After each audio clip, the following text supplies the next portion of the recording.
பெரிய செல்வந்தர் போட்டி வச்சாராம், ஒரு நீச்சல் குளம், அதில் யார் வேணாலும் குதித்து அந்த பக்கம் போய் கரையேறலாம். அந்த நீச்சல் குளத்தில் விஷப்பாம்புலாம் கிடக்கு.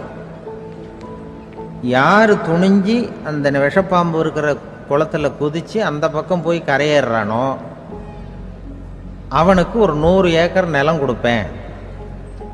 அது வேண்டான்னா ஒரு 1000 ஆடு கொடுப்பேன். அதுவும் வேண்டான்னா என் பொண்ணை கொடுப்பேன் அப்படின்னு போட்டி வச்சார். அதான் மாப்பிள்ளையை தேர்ந்தெடுக்கிறதுக்கு அவர் ஒரு வழி, நீச்சல் குளத்தில் குதித்து கரையேறணும். இப்போ அந்த ஊரில் இருக்கிற இளைஞர்கள்லாம் வந்து பார்க்குறாங்க அந்த குளத்தில் குதிக்கணும்னு. ஆனால் குளத்தில் வெறும் விஷப்பாம்பெலாம் கிடக்கு. இது என்ன பண்ணுறதுன்னு பார்த்தா யாருமே குதிக்கிறதுக்கு தைரியம் வரல. திடீர்னு ஒருத்தன் துணிஞ்சு குதித்தான், படபடப்படன்னு அடிச்சுட்டு போய் அந்த பக்கம் கரையேறிட்டான். கரையேறின உடனே பரவாயில்லையே ஒரு ஆள் வந்துட்டான்னு சொல்லி அவனை அந்த இளைஞனை போய் பிடிச்சிட்டு வந்தாங்க. அந்த பெரியவர் கேட்டார், ஏப்பா இவ்வளவு பெரிய விஷப்பாம்பெல்லாம் கிடக்கிற நீச்சல் குளத்தில் நீ துணிஞ்சு குதித்து கரையேறி இருக்கிற, உனக்கு என்ன 1000 ஏக்கர் நிலம் கொடுத்துருவா, 100 ஏக்கர் நிலம் கொடுக்கவா சொல்கிறப்படி அப்படின்னா வேண்டாம் சார்ன்றான். ஓஹோ அப்படின்னா ஒரு 1000 ஆடு வேணுமா உனக்கு அப்படின்னா அதுவும் வேண்டாம் சார். ஓ அப்படின்னா என் பொண்ணு வேணுமா அப்படின்னா அதுவும் வேண்டாம் சாருங்கிறான். அப்புறம் எதுக்குடா குதிச்சுன்ட்டு என்ன உனக்கு என்ன தான் வேணும் அப்படின்னு கேட்டிருக்கார். என்னை எவன் பிடிச்சி தள்ளி விட்டவன்னு தெரியணும் அப்படின்ட்டுருக்கான். அதுக்காக அவன் பார்த்துருக்கான். அப்படி இருந்தால் தான் துணிச்சல் வரும் இந்த காலத்தில். எதுக்கு இவ்வளவு சங்கடம்லாம் வச்சாங்கன்னா, ஒரு குடும்பத்துக்கு தலைவராக வர வேண்டிய ஒரு ஆள், கணவனாக இருக்க வேண்டியவனுக்கு துணிச்சல் இருக்கா, தைரியம் இருக்கா அப்படிங்கிறது பார்க்கறதுக்காக இப்படிப்பட்ட தேர்வு முறைகள்லாம் வச்சுருந்தாங்க அந்த காலத்துலலாம். இப்போலாம் கல்யாணம் பண்ணுறது ஆளுக்கு நேரில் பார்க்காமலே கூட கல்யாணம் நடக்குது. இன்டர்நெட்டில் இப்போ சர்டிஃபிகேட் கேட்குறாங்க, நோய் நொடி இல்லாமல் இருக்காரா பாரு. காட்டுக்கெலாம் போக வேண்டாம், நேராக ஆஸ்பத்திரிக்கு போய் ஒரு சர்டிஃபிகேட் வாங்கிட்டு வா, உனக்கு ஒன்றும் வியாதி இல்லைன்னு ப்ரூவ் பண்ணு, அதுக்கப்புறம் பார்த்துக்கலாம், மற்றதை பேசுவோம் அப்படின்னு சொல்லி அப்படி இருக்குது நிலைமை. அதனால் குடும்பத்தில் வந்து அந்த கணவனாக இருக்கிற வேண்டியவனுக்கு பொறுப்பு அதிகம். ஏன்னா எல்லாத்தையும் அனுசரித்து போக வேண்டியதாக வந்தான். அப்படி தான் இருக்குது. அது ஒன்றுக்கு மேலே இந்த கல்யாணம் பண்ணிக்கிறாங்க, அது ரொம்ப அவஸ்தை. ஒருவனுக்கு ஒருத்திங்கிறது நம்ம இதெல்லாம் சொல்கிறது. ஒன்றுக்கு மேற்பட்ட திருமணங்கள் வந்து சங்கடத்தில் தான் கொண்டு வந்து விடும். நிறைய சொல்லுவாங்க. உலகத்திலேயே ஒரு பெரிய இது என்ன தெரியுங்களா, இயற்கை வந்து நிர்ணயம் பண்ணுது. இப்போ வந்து நம்ம சில பேருக்கு எனக்கு பொம்பளை பிள்ளை வேண்டாம் ஆம்பளை பிள்ளை வேண்டான்னு சொல்லி இந்த ஸ்கேன் பண்ணி என்னென்னவோ பண்ணிகிட்டு இருக்கிறாங்கல்ல. ஆனால் இயற்கை வந்து அந்த 50-50 ரேஷியோவை அது வந்து மெயின்டைன் பண்ணிகிட்ருக்கு. இந்த உலகத்தில் ஒரு அதிசயமான உண்மை என்னென்னா, 116 ஆம்பளை பிள்ளை பிறந்தா 100 பொம்பளை பிள்ளை பிறகுதான். உலக அளவில் 116 ஆம்பளை பிள்ளை பிறந்தா 100 பொம்பளை பிள்ளை பிறகுது. இது எதுக்கு 16 அதிகமாக பிறக்குதுன்னா, அந்த வாலிப வயசு அடையிறதுக்குள்ளே 16 செத்து போகுது. 16 அங்கங்கே ஓடுறது, கொஞ்சம் முரட்டுத்தனமாக போகிறதுனால செத்து போகுது. அந்த 50-50 இந்த ஒருத்தருக்கு ஒருத்தங்கிற ரேஷியோவை இயற்கை வந்து மெயின்டைன் பண்ணிகிட்டு இருக்கு. அது ஒரு பெரிய அதிசயம். அதை விட பெரிய அதிசயம் என்னென்னா, இந்த உலக யுத்தம் நடந்தது இல்லை, முதல் உலக யுத்தம், 2வது யுத்தம், அப்போ பார்த்துருக்குறாங்க, கணக்கு எடுத்துருக்குறாங்க. அந்த யுத்தம் முடிஞ்ச பிறகு 116 ஆம்பளை பிள்ளைக்கு பதிலாக 160 170 பிறக்க ஆரம்பிச்சுதான். 100 பெண் குழந்தைக்கு 170 180 ஆண் குழந்தை. இது எதுக்குன்னா, அந்த போரில் செத்து போகுதில்ல ஆம்பளை பிள்ளைகள், அதை ஈடுகட்டுறதுக்காக அதிகமாக பிறக்க ஆரம்பிச்சிருக்கு. அந்த அளவுக்கு வந்து இயற்கை வந்து ஒரு பெரிய ரேஷியோவை மெயின்டைன் பண்ணுது. அதாவது ஒருவனுக்கு ஒருத்திங்கிறத அது சொல்லிகிட்டு இருக்கு. புறாவெல்லாம் வளர்த்திங்கன்னா, நான் கூட புறா வளர்த்துருக்குறேன் ஊரில். புறா வளர்த்திங்கன்னா ஒரு தடவைக்கு 2 முட்டை தான் விடும் ஒரு வீட்டுக்கு. அந்த 2 முட்டையும் குஞ்சு பறிச்சுன்னா அதில் ஒன்று வந்து ஆணாக இருக்கும், ஒன்று பொண்ணாக இருக்கும். அது எந்த முட்டை ஆண் எந்த முட்டை பெண்ணுங்கிறத இயற்கை நிர்ணயம் பண்ணுது.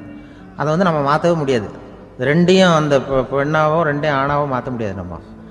அதனால் அந்த இயற்கையை புரிஞ்சுக்கிட்டு நாம் நடந்துக்கணும். அதனால தான் ஒரு கணவன் ஒரு மனைவி, அதான் ஒருத்தருக்கு ஒருத்தங்கிறது. ஒன்றுக்கு மேலேனா சங்கடம் தான்.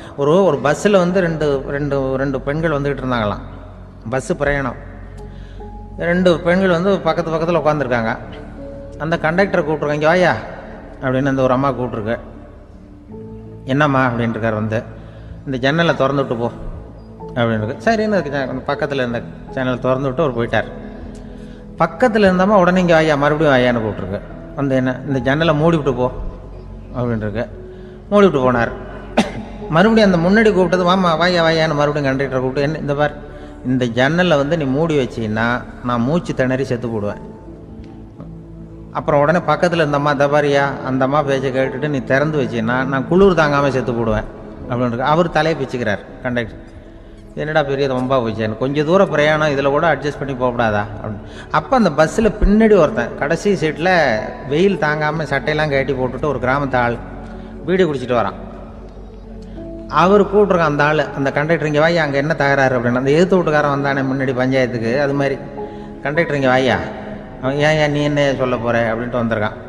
சட்டையெல்லாம் கட்டி போட்டு பீடி குடிக்கிறோம், பீடி புகையை ஊதி விட்டு அங்கே என்ன தகராறு அப்படின்னு கேட்டிருக்கான்.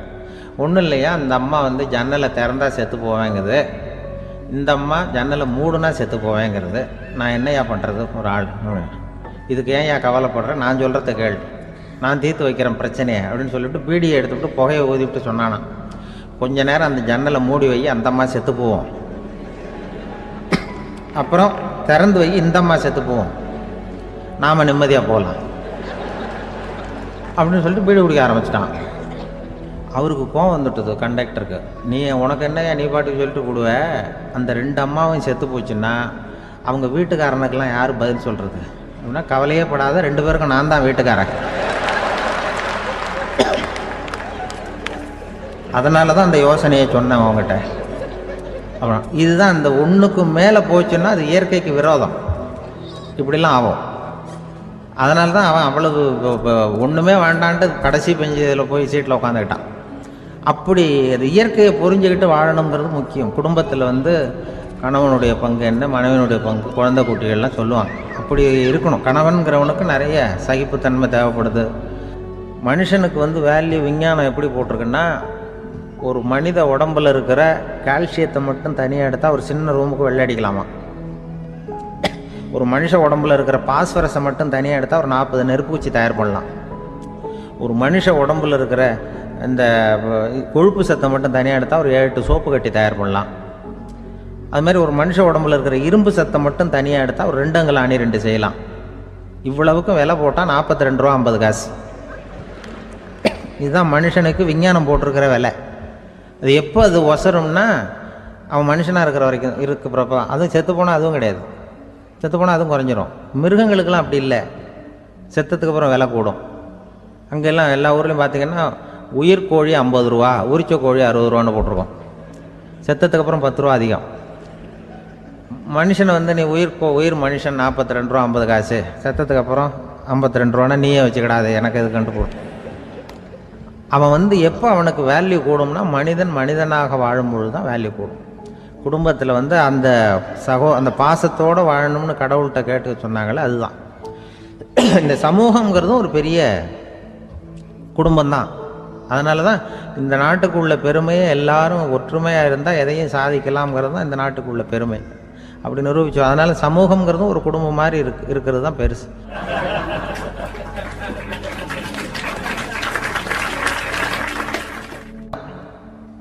இதில் ஒரு பெரிய நீதிபதி இருந்தார் சென்னையில், உண்மையாக நடந்தது. சென்னையில் ரொம்ப காலத்துக்கு முன்னாடி, காந்தி இருந்த காலத்தில் சென்னையில் ஒரு நீதிபதி, அவர் ஒரு நாள் கோர்ட்லாம் விட்டு ரொம்ப கஷ்டப்பட்டு ராத்திரி சும்மா போய் உடனே வீட்டுக்கு வரல, கோர்ட்டினுடைய நடவடிக்கை முடிஞ்சு வீட்டுக்கு வராமல் போய் எங்கெங்கேயோ போய் சுற்றிவிட்டு அந்த நண்பர்களோடு அப்படி உல்லாசமாக அப்படி கொண்டாடிவிட்டு நடுராத்திரிக்கு வந்திருக்கிறாரு வீட்டுக்கு 1 மணிக்கு. அப்போ அந்த வயசான அம்மா வாசல்லையே காத்துக்கிட்டு இருக்கு. உள்ளே போச்சு நீதிபதி, இன்னும் வந்து சேரலேன்னு வாசல்லே நின்றுட்டு இருந்துதான். அப்போ அது வந்த உடனே பலார்னு அரைஞ்சி விட்டாங்களாம் அந்த அம்மா. ஏன்டா அவ்வளோ தூரம் எங்கே போனேன், என்ன தான் நீதிபதியாக இருந்தாலும் அவங்களுக்கு புள்ள தானே, பலார்னு அரைஞ்சி விட்டாங்க. உடனே அவர் கலங்கி போய் அழுதாராம். மறுநாள் கேட்டிருக்காங்க அந்த பக்கத்தில் இருந்தவங்க, ஏன் நீ வந்து பெரிய நீதிபதி, பெரிய பதவியில் இருக்க, அதனால் உன்னை அவங்க அம்மா அடிச்சிட்டாங்கன்னு அழுதியா அப்படின்னு கேட்டாங்களாம். அப்போ அவர் சொன்னாராம் நீதிபதி, இல்லை நான் வந்து இது மாதிரி எங்கள் அம்மாக்கிட்ட அடிக்கடி அடி வாங்குவேன், எப்போதும் அவங்க அடிக்கிற அடி பலமாக விழும், இப்போ அவங்க அடித்தது எனக்கு வலிக்கவே இல்லை, அந்த அளவுக்கு அவங்களுக்கு வயசாகிட்டுதே, பலம் குறைஞ்சிட்டுதேன்னு நினச்சி அழுதேன் அப்படின்னுக்காரான். அதுதான் புள்ள அம்மா பேரில் உள்ள பாசங்கிறது. இதே போல் நான் சொன்னது மாதிரி முன்னாடி இவர் ஒரு இறைநேச செல்வர் ஒருத்தர் இருந்தார். ஒரு அம்மா வந்து எனக்கு அப்பா தண்ணி கொடுப்பா அப்படின்ட்டு படுக்கையில் இருந்த அம்மா, இவர் ஏதோ படிச்சுக்கிட்டு இருந்தவர், ஒரு சின்ன இளைஞர், உடனே ஓடி போய் ஒரு குழலையில் தண்ணி எடுத்துகிட்டு போய் அம்மாவுக்கு முன்னாடி நிற்கிறார். முன்ன அந்த அம்மா அதுக்குள்ளே தூங்கி போச்சு. இவர் அந்த தண்ணியை வச்சுக்கிட்டு அவர் பாட்டு நிற்கிறார். விடிஞ்சு போச்சு. விடிகிற சமயத்தில் அந்த அம்மா முடிச்சு பார்க்குது, பையன் தண்ணியோட கையில் வச்சுட்டு நிற்கிறார். ஏம்மா என்னப்பா நீ ராத்திரி பூரா தண்ணியோடு நின்றுட்டு இருக்கிறியா எனக்கா அப்படின்னு. அப்பா அவர் சொன்னாராம், ஆமாம்மா ராத்திரி தண்ணி தாகமாக இருக்குன்னு கேட்டிங்க, உடனே தண்ணி கொண்டு வந்துட்டேன். ஓடி வந்து பார்க்கும்பொழுது நீங்கள் தூங்கிக்கிட்டு இருந்தீங்க. தூங்கிட்டு இருக்கும்பொழுது உங்களை எழுப்ப வேண்டாம், தூக்கத்தை கெடுக்க வேண்டாம்னு நான் நினச்சேன், அதனால் எழுப்பலை. தூக்கம் முழிக்கிற சமயத்தில் உடனே தாகமாக இருக்கும், தண்ணி குடிக்கணும்னு ஆசைப்படுவீங்க, அதனால் தண்ணியை பக்கத்துலேயே வச்சுக்கிட்டு நிற்கிறேன் அப்படின்னு அந்த இளைஞர் சொன்னாராம். அப்படியே கட்டி பிடிச்சிட்டு நீ பிற்காலத்தில் பெரிய அறிஞராக வருவேன்னு சொல்லி அந்த அம்மா வரணும்னு சொல்லி இறைவனை வேண்டாங்களாம். அவர் தான் இஸ்லாமிய மார்க்கத்தில், தீன் மார்க்கத்தில் பெரிய ஆளானது. அதாவது ஷர்புதீன் யாஹ்யான்னு ஒருத்தர், ஒரு பெரிய இஸ்லாமிய பேரறிஞராக வந்தார். இப்படி அம்மா பேரில் பாசமாக உள்ளவங்களாம் இருந்தாங்க நிறையா. அப்படி அந்த குடும்பத்தில் அந்த பாசம் நேசம் எவ்வளவு இருக்கோ அவ்வளவுக்கு அவர்கள் உயர்வார்கள்ங்கிறது தான் நம்முடைய பெரிய இதெல்லாம் பெரியவங்கள்லாம் சொல்லியிருக்கிறது அதுதான். அதனால தான் அந்த கணவனுடைய பங்கு என்ன, மனைவியினுடைய பங்கு என்ன, பிள்ளைகளுடைய பங்கு என்னங்கிறத பற்றி ரொம்ப விவரமாக சொல்கிறதுக்காக தான் அதை பற்றி நாம் சிந்திக்க வேண்டிய நேரம் இதுங்கிறதுனால தான். இருக்கிற எல்லாருக்கும் வணக்கம். நான் இப்பொழுது தான் முதல் தடவையாக இந்தியாவை விட்டு வெளியில் வந்திருக்கிறேன். அதுவும் உங்கள் ஊருக்கு வந்ததில் ரொம்ப சந்தோஷம், மகிழ்ச்சி. என்னை பற்றி ரொம்ப பெருமையாக பல வார்த்தைகள்லாம் சொன்னார். அவர் அவ்வளவு பெருமையாக சொன்னதற்கு காரணம் அவ்வளவு நானே அவருக்கு எழுதி கொடுத்தது.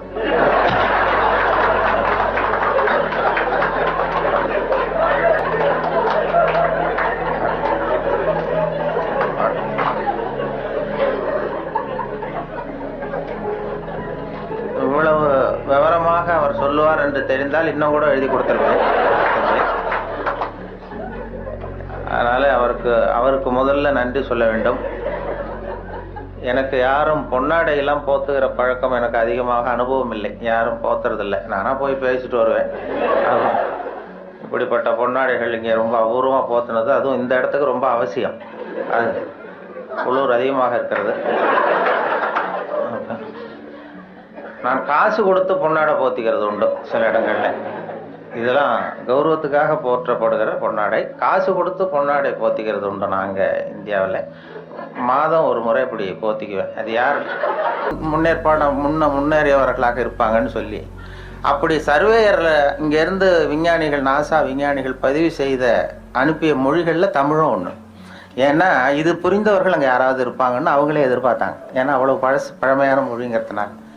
அதே மாதிரி இயேசுவனுடைய வழிபாட்டு கொள்கைகள் 10 கட்டளைகள் அந்த ஒலிவ மலையில் 10 மொழிகளில் கல்வெட்டு மலையில் பொறிக்கப்பட்டிருக்கு. அதில் தமிழ் மொழியிலும் பொறித்திருக்கிறார்கள்.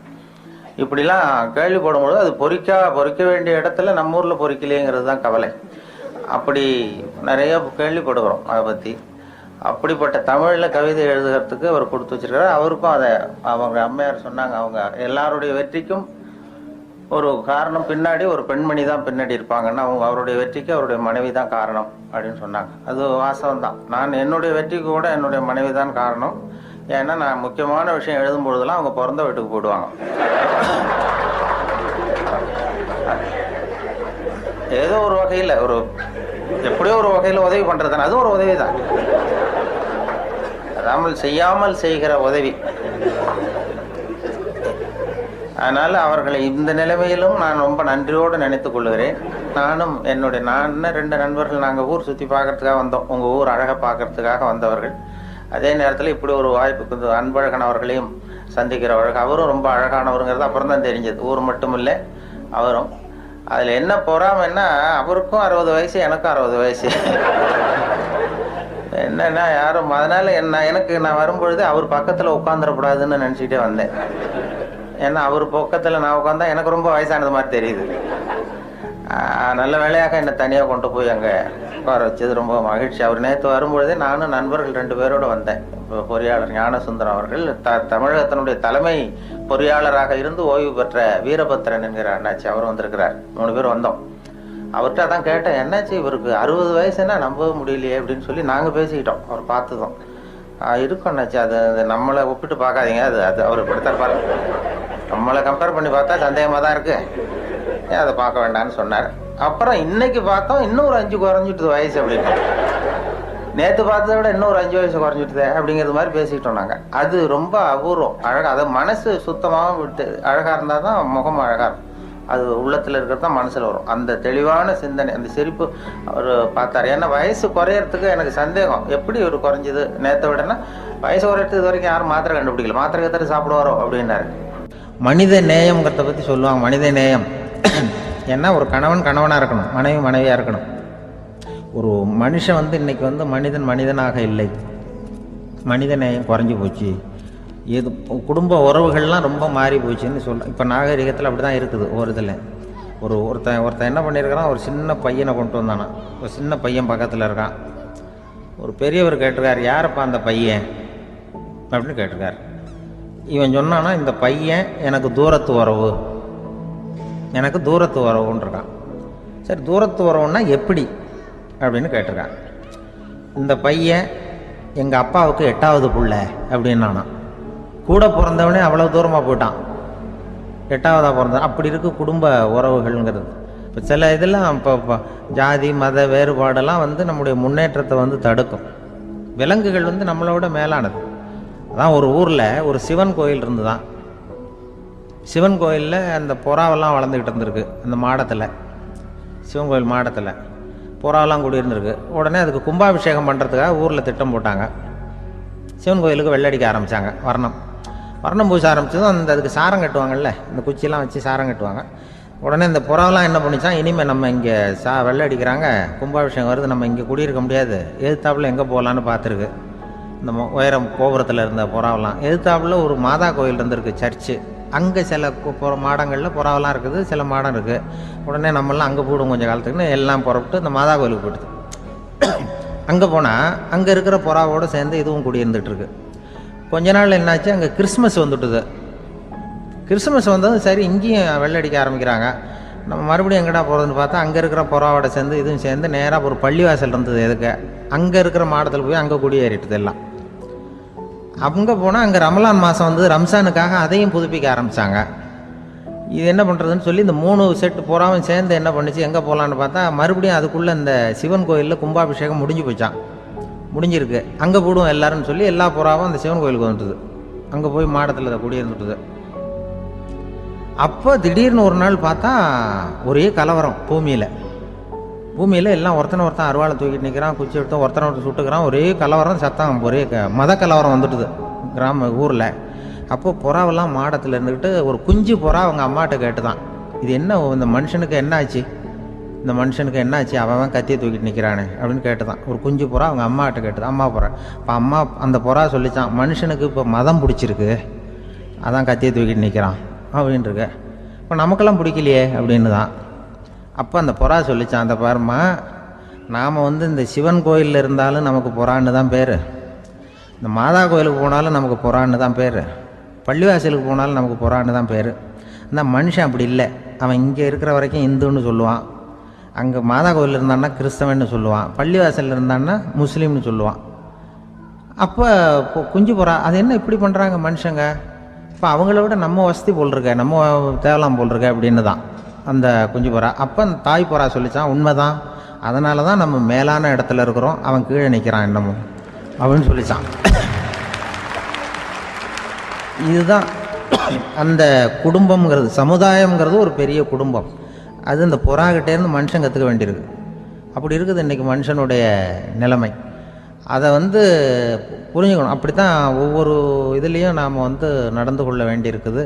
மிருகங்கள்கிட்டேருந்து கற்றுக்கிற வாய்ப்பெல்லாம் இருக்குது. அப்படி சொல்லுவாங்க.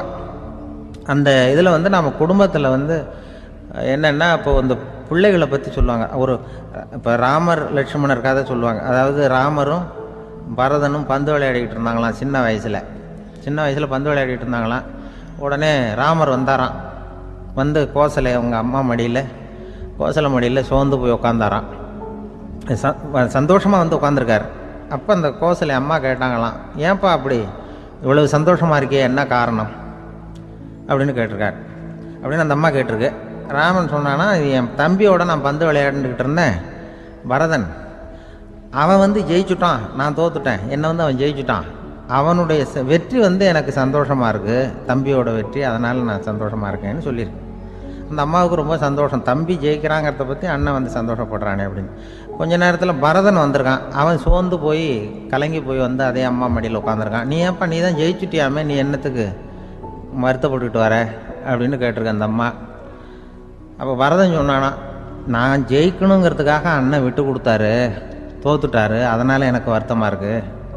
உண்மையில் அவர் தான் ஜெயிச்சிருக்க வேண்டியது, எனக்காக விட்டு கொடுத்தாரு அண்ணன், அதனால் நான் வருத்தப்படுறேன்னா. அப்போ அந்த அம்மா சொல்லிச்சான், இப்படி தான் தம்பியினுடைய வெற்றி அண்ணனை சந்தோஷப்படுத்துது, அண்ணனுடைய தோல்வி தம்பியை வருத்தப்பட வைக்குது. இப்படி தான் இருக்கணும், அண்ணன் தம்பின்னா அப்படி தான் குடும்பத்தில் இருக்கணும்னு சொல்லி அந்த அம்மா சொன்னதாக சொல்லுவாங்க ராமாயண கதை. அதே போல் இப்போ இதில் வரும், நபிகள் நாயகத்தினுடைய பேரர்கள் பாத்திமாவனுடைய பிள்ளைகள் 2 பேர், ஹசன் ஹுசைன் 2 பேர் நபிகள் நாயகத்தினுடைய பேரன்மார்கள். அன்னை பாத்திமாவனுடைய குழந்தைகள். ஹசனும் ஹுசைனும் பேசிக்கிறதே இல்லையா கொஞ்ச நாள். இந்த அம்மாவுக்கு அதை பார்க்குறாங்க, ஏதோ அண்ணன் தம்பிக்குள்ளே ஏதோ தகராறு போல் இருக்கு, ஏன் பேசிக்க மாட்டேங்கிறாங்க அப்படின்னு சொல்லி அந்த பிள்ளைகளை கூப்பிட்டு வச்சு அந்த அம்மா புத்தி சொல்லிச்சான். இந்த பாருப்பா, நீ அண்ணன் தம்பிக்குள்ளே இது மாதிரி இருக்கக்கூடாது. உங்கள் பாட்டனார் ஒரு புத்திமதி சொல்லியிருக்காரு, உனக்கு தெரியுமா? ஒரு முஸ்லீம் இன்னொரு முஸ்லீமோடு 3 நாட்களுக்கு மேல் பேசாமல் இருந்தால் அது அவனை கொலை செய்வதற்கு ஒப்பாகும் அப்படின்னு நபிகள் நாயகம் சொல்லியிருக்கார், தெரியுமா உனக்குன்னு அந்த அம்மா சொல்லிச்சான். அப்போ அந்த தம்பிக்காரர் சொன்னாராம், ஹுசைன் சொல்லியிருக்கார், அதுவும் எனக்கு தெரியும். அதே தாத்தா பாட்டனார் என்ன சொல்லியிருக்காருன்னா, அந்த 2 பேரில் யார் முதல்ல சலாம் சொல்கிறாங்களோ, யார் முதல்ல முன்னாடி பேசுகிறாங்களோ அவங்களுக்கு சொர்க்கம் கிடைக்கும், இறைவனுடைய ஆசி கிடைக்கும்னு சொல்லியிருக்கிறார். அந்த ஆசி அண்ணனுக்கு கிடைக்கட்டுமேங்கிறதுக்காக நான் பேசாமல் இருக்கிறேன் அப்படின்னா. அந்த ராமனும் பரதனும் எப்படி இருந்தாங்களோ அப்படி தான் ஹசனும் ஹுசைனும் இருந்திருக்கிறார்கள். அந்த பாசம்தான் குடும்பத்தில் வேணும். குடும்பத்தில் அண்ணன் தம்பி எப்படி நடந்துக்கணும், அம்மா பிள்ளை எப்படி நடக்கணும் அப்படிங்கிறது தான். ஏன்னா அம்மாவுக்கு எப்போதுமே பிள்ளைங்கள் அம்மா பக்கம்தான் இருக்கும். அம்மா பிள்ளைங்க தான் அதிகம்.